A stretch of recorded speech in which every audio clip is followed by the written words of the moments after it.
नमस्कार दोस्तों, 16 मई 2022 को साल 2022 का पहला चंद्र ग्रहण आ रहा है।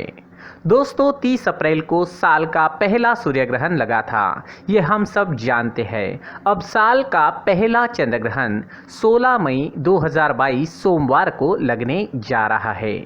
दोस्तों इसके बाद जो दूसरा सूर्य ग्रहण और चंद्र ग्रहण आएगा वो 25 अक्टूबर और 8 नवंबर को यानी साल के आखिर में आएगा। तब तक कोई चंद्र ग्रहण या सूर्य ग्रहण आने वाला नहीं है। दोस्तों चलिए जानते हैं 16 मई 2022 के चंद्र ग्रहण के बारे में। वर्ष 2022 का चंद्र ग्रहण 16 मई 2022 को वैशाख पूर्णिमा के दिन दिखाई देगा। जी हाँ, इसी दिन वैशाख पूर्णिमा भी है और इसी दिन बुद्ध पूर्णिमा भी आ रही है। यानी वैशाख पूर्णिमा, बुद्ध पूर्णिमा और चंद्र ग्रहण तीनों एक ही दिन एक साथ रहने वाले हैं 16 मई 2022 को। वैशाख पूर्णिमा के दिन पवित्र नदियों में स्नान, दान और तप करने की विशेष परंपरा होती ही है और साथ में चंद्र ग्रहण भी है और चंद्र ग्रहण में भी पवित्र नदियों में स्नान, दान और तप किया जाता है। इस चंद्र ग्रहण को ब्लड मून कहा जा रहा है। जी हाँ, ये पूर्ण चंद्र ग्रहण रहेगा। दोस्तों बताया जा रहा है कि चंद्र ग्रहण दक्षिणी पश्चिमी यूरोप, दक्षिण अमेरिका, पैसिफिक, अफ्रीका, उत्तरी अमेरिका, अटलांटिक, अंटार्कटिका, दक्षिणी पश्चिमी एशिया, हिंद महासागर में दिखाई देगा। लेकिन दोस्तों ये ग्रहण भारत में नहीं दिखाई देगा या फिर नहीं के बराबर दिखाई देगा। दोस्तों 16 जुलाई 2022 को भारतीय समयानुसार ये चंद्र ग्रहण सुबह 8:59 से प्रारंभ होकर 10:23 तक रहेगा। कुछ जगहों पर ये सुबह 7:02 से शुरू होकर दोपहर 12:20 तक भी रहने वाला है। स्थानीय समयानुसार इसके समय में थोड़ा भेद रहेगा। दोस्तों चलिए जानते हैं सूतक काल के बारे में। भारत में इस ग्रहण का सूतक काल मान्य नहीं है। जी हाँ, क्योंकि ये ग्रहण भारत में नहीं दिखाई देगा, परंतु हाँ दिखाई देगा वहाँ चंद्र ग्रहण के प्रारंभ होने के 9 घंटे पूर्व सूतक काल प्रारंभ हो जाएगा, जहाँ ये चंद्र ग्रहण दिखाई देगा।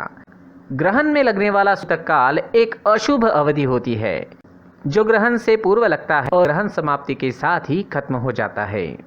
क्यों होता है चंद्र ग्रहण? क्या ये आप जानते हैं दोस्तों? सूर्य और चंद्रमा के बीच में जब धरती आ जाती है तब धरती की छाया चंद्रमा पर पड़ती है, इसे हम चंद्र ग्रहण कहते हैं। दोस्तों वैदिक पंचांग की गणना के अनुसार साल का ये चंद्र ग्रहण, साल 2022 का ये चंद्र ग्रहण 16 मई को वृश्चिक राशि में लगने जा रहा है। जी हाँ, ये चंद्र ग्रहण वृश्चिक राशि में लगेगा और विशाखा नक्षत्र में लगेगा। सारी के सारी 12 राशियों में से मेष, सिंह और धनु राशि के जातकों पर इस ग्रहण का प्रभाव काफ़ी ज़्यादा सकारात्मक पड़ेगा। जी हाँ, ये 3 राशियां हैं दोस्तों, मेष, सिंह और धनु। इन 3 राशियों पर यह ग्रहण बहुत अच्छा प्रभाव छोड़ेगा। तो दोस्तों इस तरह साल 2022 का पहला चंद्र ग्रहण रहने वाला है।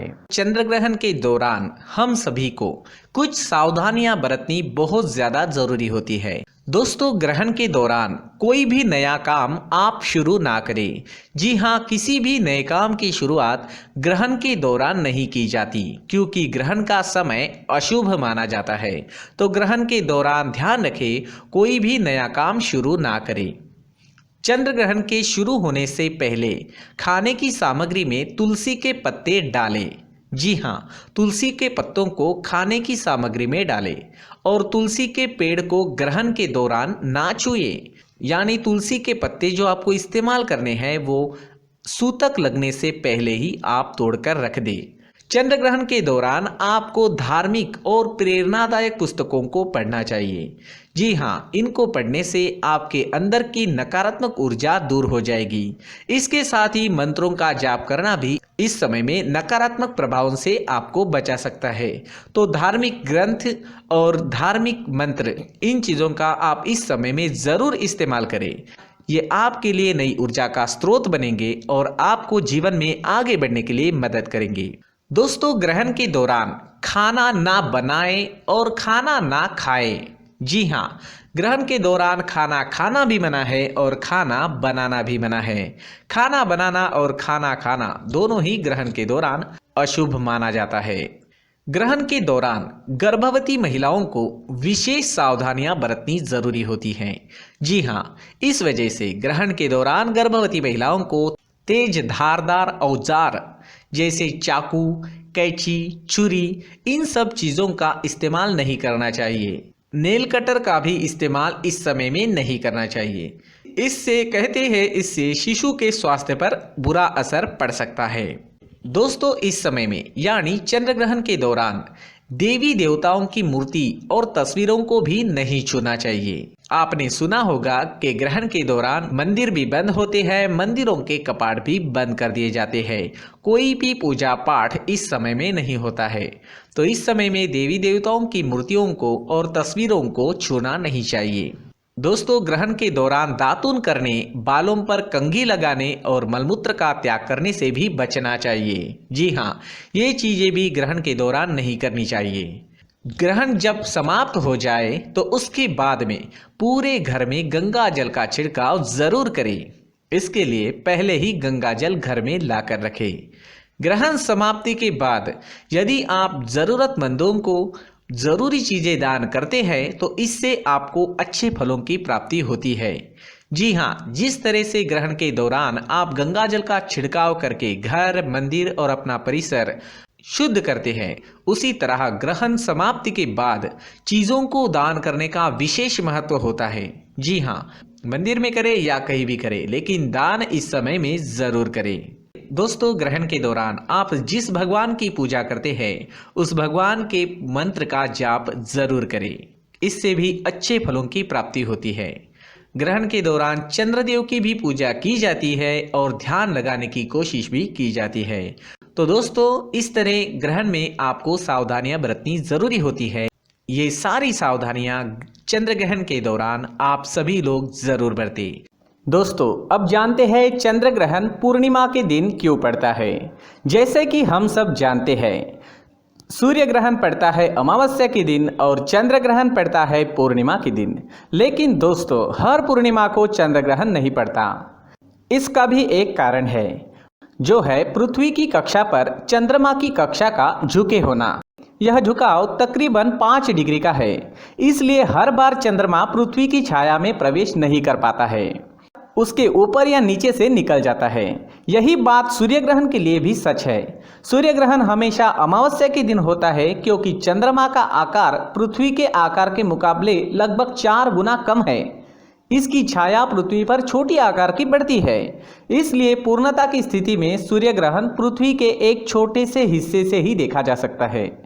लेकिन चंद्र ग्रहण की स्थिति में धरती की जो छाया है वो चंद्रमा के मुकाबले काफ़ी बड़ी होती है, लिहाजा इससे गुजरने में चंद्रमा को ज़्यादा वक्त लगता है। इसलिए चंद्र ग्रहण लंबा होता है।